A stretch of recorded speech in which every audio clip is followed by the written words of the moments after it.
যে কাজটা হচ্ছে এখানে চতুর্থ তলায় পাইপ ফেলানোর কাজ অলরেডি চলতেছে, যদিও বৃষ্টি হচ্ছে মোটামুটি সারাদিন ধরেই। তো এখানে তো আসলে বৃষ্টি থামার কোনো সুযোগ নাই, বৃষ্টি হবে এই বৃষ্টির দিন যেহেতু।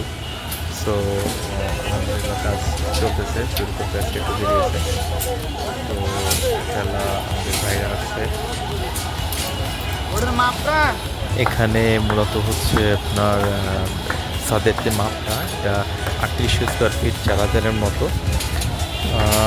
এটা আফতাবনগর যে ইস্ট ওয়েস্ট ইউনিভার্সিটি, এটার পাশেই আফতাবনগর এর ভিতরে পড়ছে, ভাই 1 নম্বর রোডে। আপনারা যদি আমাদের কাছে ইলেকট্রিকের কাজ করাতে চান তাহলে যোগাযোগ করতে পারেন 01714847894, এই নাম্বারে হোয়াটসঅ্যাপ ইমো করা আছে। সব ধরনের ইলেকট্রিকের কাজ কন্ট্রাক্টে করা হয় আর কি, ইলেকট্রিক, স্যানিটারি আর হচ্ছে পেইন্টের কাজ।